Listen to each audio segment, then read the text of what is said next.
안녕하세요. 오늘은 정말 많은 분들이 궁금해하시고 기다려주셨던 강아지 간식 공장 Q&A 영상을 들고 왔어요.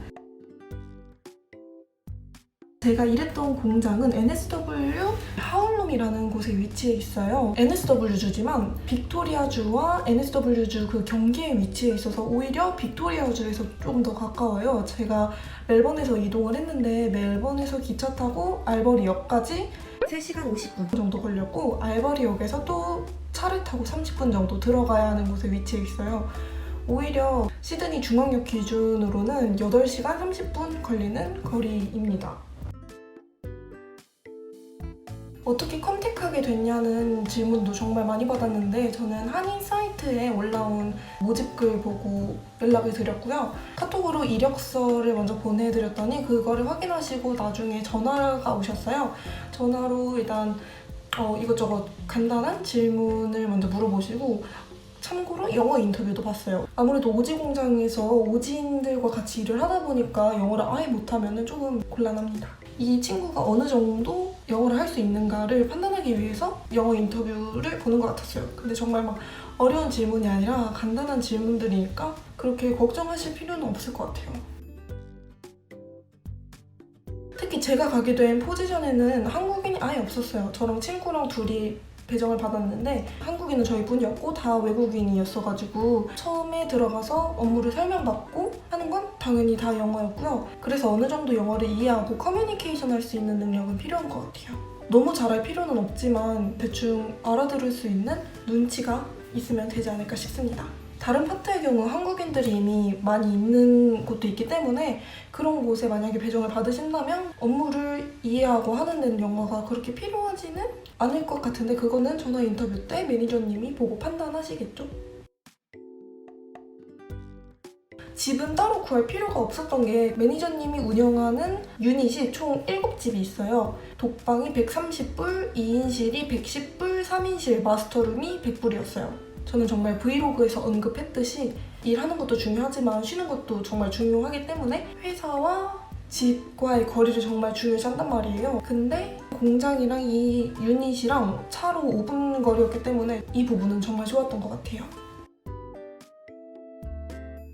다만 이곳에서 일을 시작하시려면 초기 비용이 조금 발생을 합니다. 원래는 이곳이 큐피버 접종이 필요가 없는 곳이었어요. 왜냐면은 P2 마스크를 쓰고선 일을 하는 그런 곳이었는데 아무래도 바이러스가 터지고 마스크가 되게 귀해졌잖아요. 그래가지고 큐피버 접종을 하는 걸로 대신한 것 같아요. 그래서 큐피버 비용이 일단 저는 308불이 들었고요. 그리고 집값은 제가 2인실을 사용했기 때문에 매주 110불이 나가고 그리고 픽업비 회사랑 집이랑 차로 5분 거리라고 했는데 차가 없으니까 그 차를 갖고 계신 분 차를 타고 출근하고 퇴근하고 했었는데 그게 픽업비가 매주 15불이 발생했어요. 그리고 제가 갔을 때가 추울 때였어가지고 방한용품이 필요했단 말이에요. 그래가지고 이불도 사고 베개도 사고 전기장판도 사고 하느라고 또 비용이 발생을 했습니다. 특히 제가 도착했을 때가 6월 말에서 7월 초인데 정말 너무 추울 때였거든요. 그래서 만약에 전기장판이 있으시면 꼭 필수로 챙겨오시는 걸 강력 추천드립니다. 짐이 많으시다면 오셔서 사도 되는데 알버리 타겟에서 구매할 수 있습니다. 매니저님이 제공해주시는 집이 있긴 하지만 이게 전문적으로 쉐어하우스를 하는 게 아니라 그냥 공장을 편하게 다닐 수 있도록 관리를 하시는 거라서 제가 갔을 때 이불, 베개, 옷걸이 하나도 없었어요. 저는 어쨌든 여기서 살았던 사람들이 있었을 테니까 그래도 있을 줄 알았는데 정말 하나도 없더라고요. 그거는 정말 깜짝 놀랐어요. 그래서 처음 일을 시작했을 때는 정말 통장 잔고가 0원이었어요. 진짜 0에서부터 출발했어요. 원래 한국에서 호주로 올 때 공장을 전혀 생각을 안 하고 왔었는데 멜번에서 5개월 동안 무직으로 있다 보니까 그냥 일단 안정적인 직장에서 일을 하고 싶다는 마음이 되게 컸어요. 어떻게 보면은 마지막 최후의 수단이었죠. 저는 정말 이거 아니었으면 한국에 있었을 것 같아요, 지금. 그러면 이제 공장에 대해서 얘기를 한번 해볼게요. 이 회사가 전체적으로 DNT와 쿠로프로 나뉘어요. 쿨오프는 남자들만 지원이 가능하고 업무의 강도가 센 편이라고 많이 들었어요. 그래서 하루 일하고 도망가는 사람들이 많다고 들었었는데 제가 있을 때만 해도 한 서너 명 본 것 같아요. 많이 힘들긴 한가 봐요. 근데 제가 살았던 집에 쿨오프에서 일을 하셨던 분이 계신데 진짜 6개월 이상 되게 오래 일을 하시는 분도 계시단 말이에요. 그래서 본인 마음먹기 달려있긴 한 것 같은데 그래도 많이 힘들긴 한 것 같아요. 제가 속했던 D&T는 간단하게 제가 일하는 웬룸에서 프로덕트를 분류해서 오븐에 넣으면 위프룸에서 그걸 꺼내고 드라이룸에 전달, 그리고 드라이룸은 그램별로 패킹하는 업무를 해요. 제가 일했던 웬룸에 대해서 더 자세하게 얘기를 해보자면 아까 얘기했던 쿨오프에서 1차적으로 분류가 된 소, 돼지, 양, 캥거루, 염소 등의 내장을 다루는데 그래서 비위가 좀 강해야 돼요. 솔직히 다 괜찮은데 냄새가 진짜 저는 너무 힘들더라고요. 특히 처음에 한 3일 동안은 들어갈 때 헛구역질을 엄청 심하게 했어요. 그렇다면 정확히 어떤 프로덕트들을 다루느냐 진짜 많아요. 돼지 귀, 소 귀, 양 귀, 캥거루 귀, 기관지, 식도, 발굽, 돼지 코, 상어 지느러미, 언간, 피즐, 사료받기, 캥거루 백가죽, 돼지 뼈, 양 뼈, 고구마, 소세지, 허파블록, 닭목, 닭발, 닭날개 등등. 포크리프트 드라이버들이 프로덕트들을 종류별로 넓은 테이블에 쏟아주면 한 2명, 3명이 그걸 끌고 안쪽으로 들어와요. 그래서 그거를 종류별로 트레이에 레킹을 하고 그 레킹된 트레이를 다시 트롤리에 채워넣고 그 트롤리를 최종적으로 뜨거운 오븐에 옮겨 넣는 작업까지 합니다. 아무튼 제가 있었던 웬룸에서는 오븐에 넣기 전에 생 프로덕트들을 종류에 따라 분류하고 트레이에 담아서 트롤리에 옮기고 그것을 오븐에 넣는 작업까지 한다고 보시면 됩니다. 항상 주변을 깔끔하게 청소하면서 작업을 하고 주기별로 대청소를 하기 때문에 위생이 괜찮은 편이지만 정말 힘들었던 건 파리가 정말 너무너무 많아요. 제가 너무 추운 겨울에 일을 시작했잖아요. 근데 그때는 정말 빨리 날이 풀렸으면 좋겠다고 생각을 했는데 날이 풀리자마자 파리가 엄청 많아지면서 파리들이 곳곳에 알을 까면서 구더기가 진짜 어마무시하게 많더라고요. 진짜 평생 볼 구더기를 거기서 다 본 것 같아요. 진짜 제가 거기서 일하면서 그 생 프로덕트들을 관리를 하면서 아 내가 생각보다 비위가 좋구나 라고 생각을 하면서 3개월 이상 일을 하다가 구더기를 만난 순간부터 와 진짜 빨리 일을 그만두고 싶다 라는 생각을 하게 된 것 같아요. 여기서 유일하게 현타 온 순간이 있다고 하면 그 구더기를 본 순간부터라고 하면 될 것 같아요. 인종차별에 대해서 걱정하시는 분들도 계시더라고요. 다행히도 제가 일했던 파트는 워커들이 정말 좋았고 열심히 일을 하면 그걸 인정해주는 그런 분위기였기 때문에 6개월 동안 잘 다닌 것 같아요.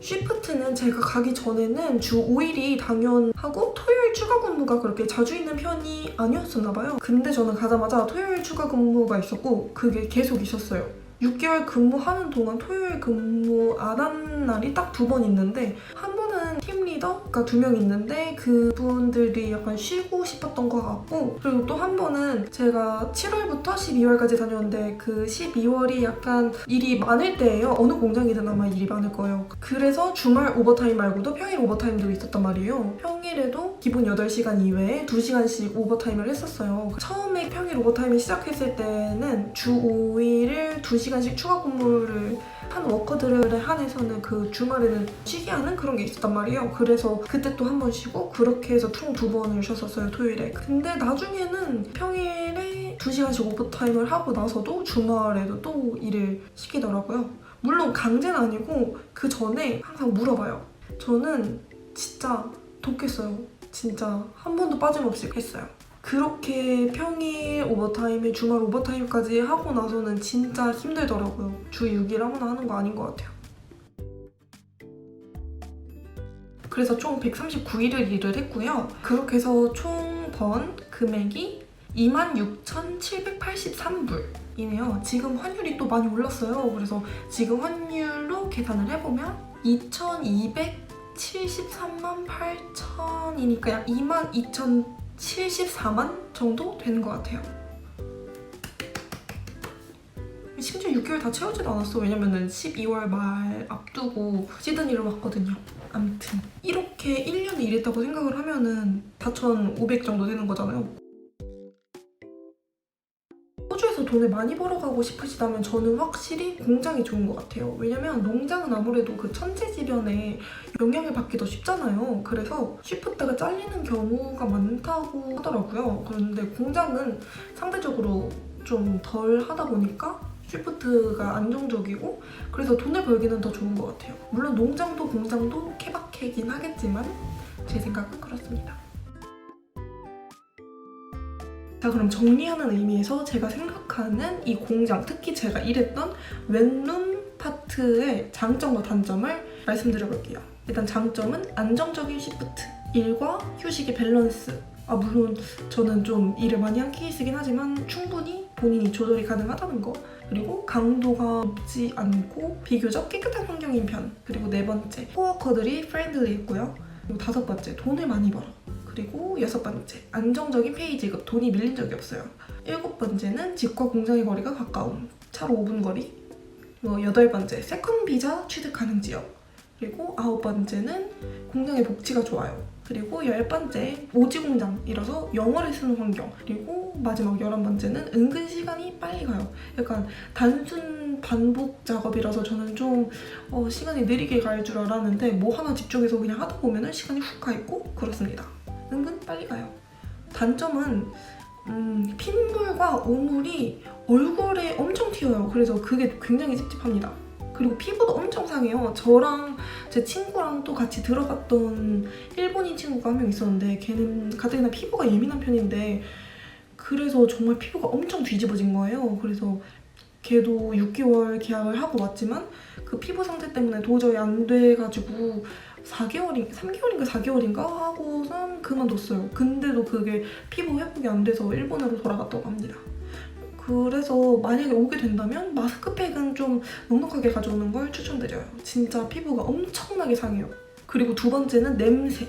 진짜 첫 3일 동안 헛구역질을 엄청나게 했고 그게 진짜 오시면 난생 처음 맡아보는 냄새들을 정말 많이 맡아보시게 될 거예요. 그거는 갈 때까지 적응이 안 되더라고요. 헛구역질은 안 했지만 그 냄새는 진짜 적응이 안 돼. 그리고 세 번째, 아무래도 반복 작업이다 보니까 지루해요. 시간이 은근 빨리 간다고 앞에 말을 하긴 했는데 지루하긴 지루합니다. 그리고 네 번째, 봄, 여름 엄청난 파리들로 구더기 파티까지. 단점 하나 더. 제가 일하는 파트가 트롤리랑 트레이를 주로 다룬다고 했잖아요. 손에 엄청 무리가 좀 간단 말이에요. 그래가지고 처음에 일했을 때 한 달 동안은 그 손에 되게 물집이라고 해야 되나? 그게 가득 잡혔었어요. 저는 처음에는 되게 놀랐던 기억이 있습니다. 그래서 손에 무리가 굉장히 많이 간다는 점, 그것도 생각해보면 단점이 될 수 있을 것 같아요. 장점이 많지만 단점도 정말 치명적인 단점들이 많아서 이런 점들을 잘 생각해보시고 선택하시는 게 좋을 것 같아요. 자, 이 정도면 모든 정보를 다 드린 것 같은데 어떻게 만족이 되십니까? 만약 더 궁금하신 내용이 있다면 다시 댓글로 남겨주세요. 그러면 제가 또 친절하게 댓글을 남겨드리도록 하겠습니다. 제가 지금 생각나는 Q&A, 여러분들이 궁금해하실 것 같은 부분은 이 정도면 된 것 같아요. 그러면 오늘도 시청해주셔서 감사하고요. 다음 영상에서 또 찾아뵐 수 있었으면 좋겠습니다. 그러면 다음에 또 만나요. 좋은 하루 되세요. 안녕. 땡큐.